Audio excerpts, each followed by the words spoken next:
18 June 2024 আৰু আজি আমাৰ প্ৰথমটো টপিক হ'ল Education in Assam, the changing educational landscape in Assam. In this article, it has been discussed the potential of the state for a brighter future of our children and become one of the leading states in terms of educational reforms.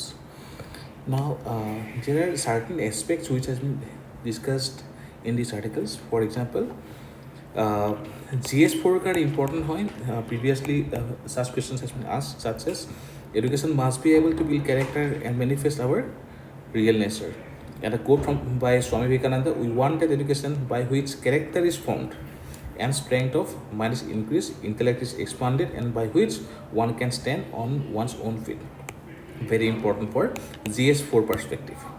Now, যদি আমি চাবলৈ যাওঁ in this article, in the last 3-4 years, NEP National Education Policy 2020 আধাৰত আমাৰ যিখিনি changes অনা হৈছে তাৰে ওপৰত হলিষ্টিক যিবোৰ স্কিম আহিছে তাৰে ওপৰত ডিছকাশ্যন কৰা হৈছে। অ'কে, নাও কোৱালিটি এডুকেশ্যনৰ ওপৰত ডিছকাছ কৰা হৈছে, which needs good schools, good learning materials, good teachers, good training as well as good process of governance from infrastructure to output. আৰু to address this issue as a critical step towards ensuring a minimum standard in quality education, the establishment of an independent regulatory authority called State Standard Setting Authority is in every state was envisaged by NEP 2020. So first dimension to hobo State Standard Setting Authority. Okay, তো ইয়াৰ পৰা আমাৰ কি লাভ হ'ব যে ইয়াৰ পৰা আমাৰ লাভ হ'ব যে আমাৰ গোটেইখিনি সেক্টৰতে good school, learning material, infrastructure, teacher training এই গোটেইখিনিতে ইয়াৰে এছপেক্টটো আহিব। অ'কে, তো ইয়াৰে it will ensure the compliance with the educational quality standards through effective self regulation accreditation system for all stages of education for all types of school. ইয়াৰ লগতে যদি আমি লাইফ চাইকেল এছপেক্টৰ পৰা চাওঁ, সৰু অৱস্থাত প্ৰি প্ৰাইমেৰী কাৰণে আমাৰ কি অনা হৈছে ফাউণ্ডেশ্যনেল লিটাৰেচি এণ্ড নিউমাৰেচি। অ'কে, তো the FLN or Foundational Literacy and Numeracy through launch of dedicated state FLN missions and programs. Okay, and hekarne in Assam a legally empowered independent SSSA has been set up. Over 21,000 teachers have been trained on FLN in Assam till date. So very important. Okay, আৰু অসমৰ ক্ষেত্ৰত কিছুমান ইয়াতে unique mechanism এটা কোৱা যেনেকৈ Vidya Samiksha Kendra. Okay, central monitoring centre for education. তো বিদ্যা সমীক্ষা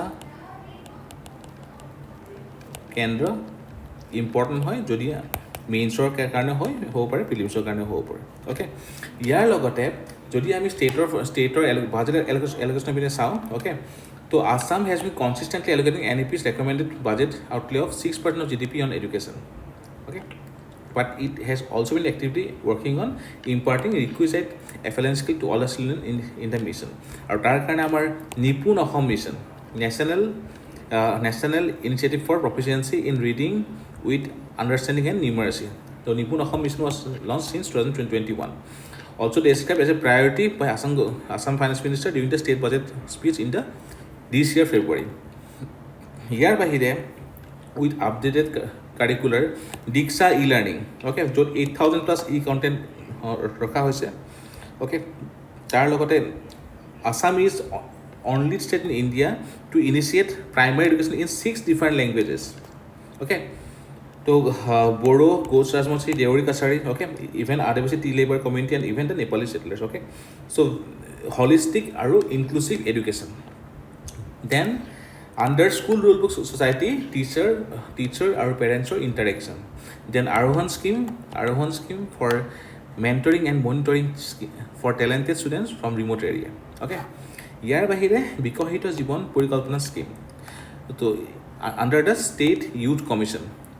তো তাৰ পৰা এইবছৰ 224 youths out of 291 okay crack the NEET exam. তো then STEM opportunities, science and technology, right, medical, engineering etcetera. তো আমাৰ অসমত এইখিনি ক্ষেত্ৰত ফৰ বিকশিত ভাৰত হলিষ্টিক অলৰেডি লোৱা হৈছে। First step state standard setting authority for standardisation, teacher education, school infra etcetera. Pre প্ৰাইমেৰীৰ কাৰণে ফাউণ্ডেশ্যনেল লিটাৰেচি নিউমাৰেচি, তাৰ লগতে 6% more than 6% GDP allocation consistently. Okay, different schemes তাৰ বাহিৰে Nipun Asom mission Diksha e learning school rule book under NAP 2020 Arhon scheme etc. So very important for GS2 paper and GS5 paper are logote factual knowledge is also important for the next year prelims perspective. Then next topic today is the Kavach system GS2. It is in the news for the recent collision between the two trains. Okay. So yesterday news Jalpaiguri to accident hoise. Okay. So tare upor news to asile now Kavach system ki hoy. It is an indigenously developed automatic train protection ATP system.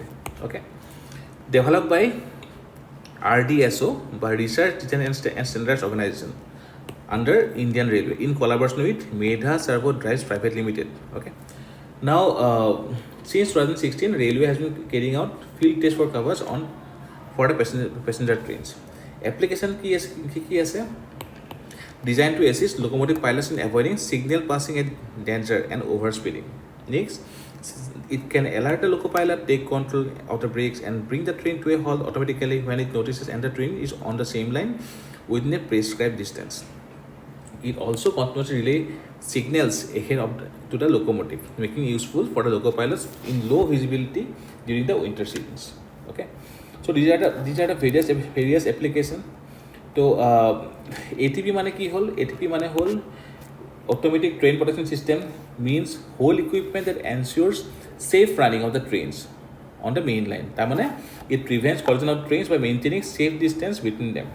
Okay, so very important for prelims perspective. Means or kind of important hoy jihetu Kavach system it adheres SIL4 বুলি কোৱা হয়. SIL4 মানে হ'ল safety integrated level 4 standards. Okay, and acts as a vigilant watchdog over the existing signaling system. তো ইয়াতে component বহুত কেইটা আছে. ইয়াতে যদি কম্পোনেন্ট চাওঁ RFID radio frequency identification technology, that okay, then second component হ'ল the locomotive component, third component হ'ল into radio infrastructure such as tower, modems, etc. Okay, now what are the challenges? So challenges whole first to its deployment cost is 50 lakh 50,000 taka per kilometer with limited coverage approximately 15 kilometer currently. Okay, whereas our total railway network kiman ase 68,000 kilometer railway network.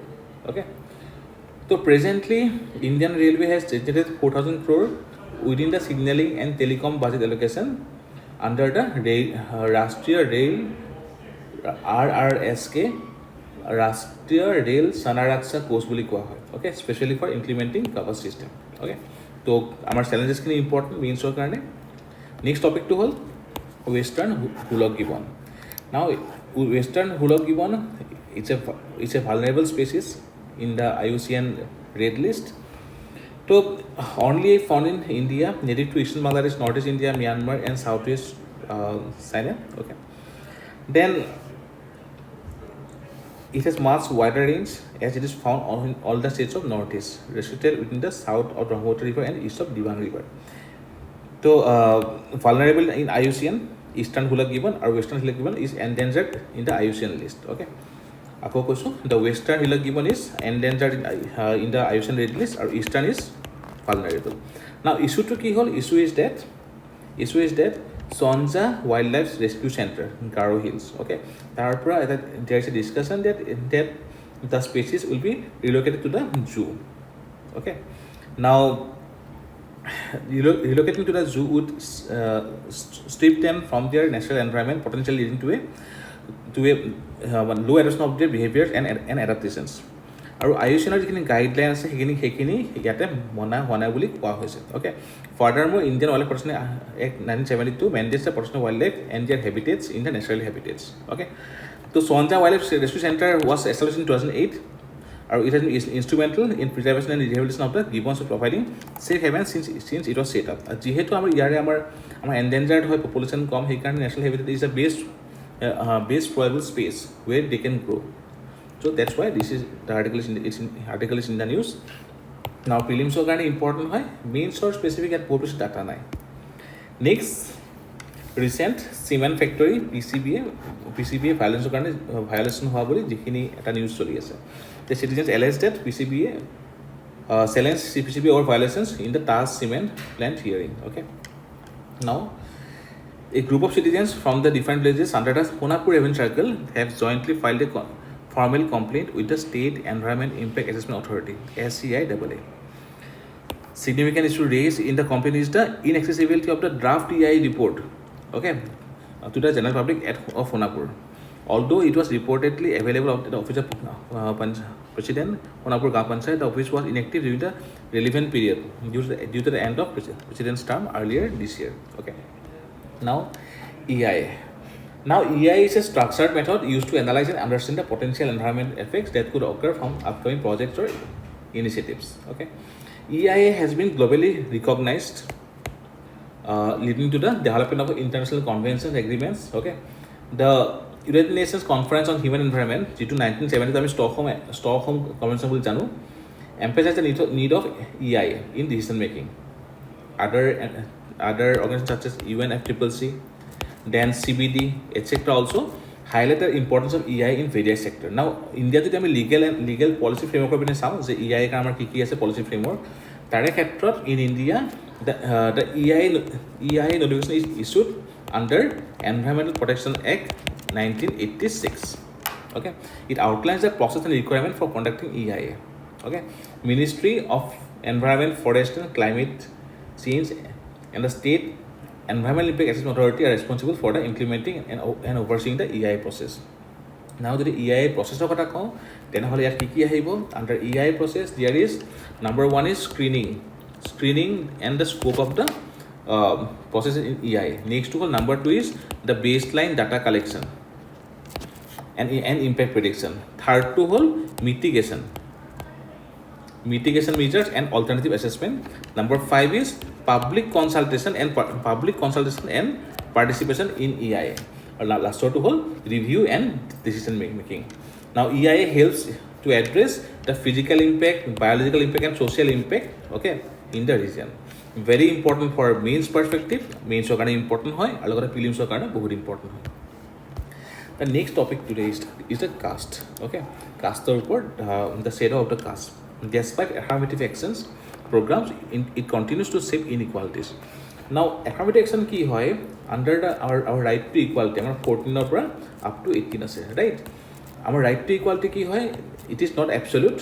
Our equality absolute no hoy, but ki hoy reasonable hoy. Aru tar por amar ki aise reasonable classification ahise. Okay, now reasonable classification is a positive discrimination. Now, why positive discrimination? যিখিনি under privilege হয় তেওঁলোকক অকণ বেছিকৈ সুবিধা দিয়া হয়, right? সেইকাৰণে ইয়াক কোৱা হয় এফাৰ্মেটিভ একশ্যনছ, ৰাইট? আগতে ইয়াৰে বেচিছটো আছিলে অনলি হিষ্টৰিকেল ইণ্ডাষ্ট্ৰিজ, মানে হিষ্টৰিকেলি যোনে ফেচ কৰিছে tribal in the society, but আজিকালি ইয়াত ইকনমিক এছপেক্টটো আহি গ'ল starting from EWS. Okay, now in this article various inequalities have been discussed. For example, it has the recent working paper of World Inequality Lab has reignited discussion on the widening gap between rich and poor. Now, World Inequality Lab ki hoy? It's a research center of the Pedi School of Economics. It aims to promote research on global inequality dynamics. Okay, so the paper khonar naam hol actually Billionaire Rise. The author claimed that the country is now more unequal than the British Raj. As per report of the 2022-23, the top 1% income and wealth shares were the highest ever historical levels in India. Okay, India top 1% income share is among the very highest in the world, much higher than the South Africa, Brazil, US, etc. as per the paper. Okay, so definitely it has criticized the inequality measures আৰু ইয়াত কোৱা হৈছে inequality actually বাঢ়িছে compared to the British Raj. তাৰ বাহিৰে the issue of Gini coefficient. Now, Gini coefficient কি হয়? It measures income inequality. Okay, so Gini coefficient it কি measure কৰে? Income inequality. Okay, now in 2014-15 the Gini coefficient was 0.0472. Recently, as per data in 2020 to 23, the Gini coefficient is around 0.402. Okay, lower the Gini coefficient, it is better because Gini coefficient range to hold 0 or 1 leke. 0 means perfect equality or 1 means perfect inequality. Okay, so that means in the last 10 years there is approx 15% reduction in the income inequality. These data are very important for mains perspective. Okay, so this has been discussed here. Okay, here by hero certain other aspects. For example, in 2022-23, while STs accounted for 9% of the population, their consumption share only 7%. Okay, SC constituted 20% of the population and the consumption was 16%. The OBC 43% of the population and the consumption share was 41%. It indicates that relatively more conservative consumption pattern within these groups. So despite only 28% of the population, the general category commanded more than that is 36% of the consumption. So ইয়াৰ পৰা আমি কি কি গম পালো এটা হল আমি এটা data আমি কি পালো যে আমাৰ পপুলেশন ডাটাতে কি হয় জেনারেল কিমান 28% consumption কিমান 36% OBC কিমান population 43% consumption 41% SC population 20% consumption 16% আৰু ST population 9% আৰু consumption only 7%. Okay, Gini coefficient decrease hoise indicating say India there is a reduction in income inequality. So jodi ami saw category support the ST category saws Gini coefficient decrease from 0.3322 to 0.268. Okay, SC to decrease hoise 0.312 to 0.273. That means there is definitely betterment. Similarly OBC to decrease hoise 0.366 to 0.288 loke. Okay, so definitely the socioeconomic measures I mean, Kobo Norway work on definitely work for because inequality has decreased by 15% in the last 10 years. Okay, so these data are very important for mains perspective. Jodi ami baki ni saw the poverty data indicates higher poverty levels among the SC and ST compared to other groups. In the government jobs, general category caste have higher representation in government jobs other than SC, ST and OBC. Education level there is significant disparity in the group percentage among the different castes, with the general caste having the highest 14.54. Okay, so these are the various inequality and their issues discussed. Very important for GS2 paper, GS paper as well as GS1 paper. You should actually save this, save the screenshot of this article. Karon etu amar future interview karone bahut kamot ahibo. Okay. Coming to the next topic, the ring road Guwahati, 121 km Guwahati ring road, estimated cost is 4617 crore. Now, why important? Since proposed, the ring road is a crucial. Since the proposed ring road is a crucial infrastructure project for the entire state. Why? First thing, yeah, mobility बहुत ভাল होगा. Guwahati bypass करी उड़ाई जाओ पारिबो. Okay, ठीक है से. Here one state government ki koile agreed to exempt the reimbursement of the state share of the GST and forest royalty. Okay, after the completion of the Guwahati ring road, traffic congestion in the north in the Guwahati will ease. People from upper Assam on north bank of Brahmaputra can go to the south bank. Okay, bypassing the city. Okay, the proposed ring road tinta bhag ase. Eta hol 4-lane greenfield northern Guwahati bypass from Bayarsal to via Kurwa. Next to 4-lane to 6-lane Joyanagar underpass to Jorabad. Improvement of the certain stretches. Okay, the important hoy mains or khetrot infrastructure project or khetrot. Okay, the next topic is carbon border tax. Now Europe or carbon border tax various region ase. It is a component of CBAM is a component of European Green Deal. Okay, which is designed to prevent carbon leakage and maintain competitiveness by imposing import duties. We have coverage our target sector discount, specifically import of cement towards Europe, iron, steel, aluminum, fertilizer, etc. Okay. So the pricing of carbon certificates under CBM will align with the rates in the with the ETS. ETS means whole Euro emission trading systems. Okay. Now it's a key element of Europe's Fit for 55 in 2030 package designed to slash greenhouse gas emissions by 50% by 2030 compared to 1990 level.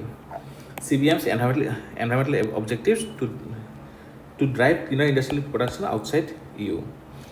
CBM or European Green Deal is a component of European Green Deal. Okay. Now challenges ki hoy opposition from the basic countries. So তো basic country মানে হ'ল Brazil, South Africa, India, China jointly oppose the proposal and said it as a discriminatory okay আৰু কিহৰ কাৰণে because it is contrary to CBDR CBDR মানে হ'ল common বা different responsibilities and respective capabilities then there is a lack of global consensus to issues by the greenhouse gas inventory etcetera so' প্ৰিলিমছৰ কাৰণে বেছি important হয় মেইনছৰ specific GS to GST কাৰণে important হ'ব পাৰে And next topic is power wastage or to address this to prevent wastage government ki koise has started the unique initiative to automatically disconnect the electricity supply to offices during the evening hours and reconnect them automatically in the morning hours okay so in a bid to end the so-called VIP culture the CM Sunday announced that ministers and the government officials will have to pay for the electricity consumption Our Lokotha initiatives aim to reduce electricity consumption and it has already been implemented in 8,000 government offices, schools and other institutions. The project will yield an average 3 lakh units of electricity monthly and the investment amount of 12.56 lakh crore is projected to recover within 4 years and monthly savings of around 30 lakhs. Recently, we discussed launch of Assam Secretariat Complex. Okay, we kind of first ever civil secretariat in the country relies entirely on the solar generated electricity for daily consumption. Very important.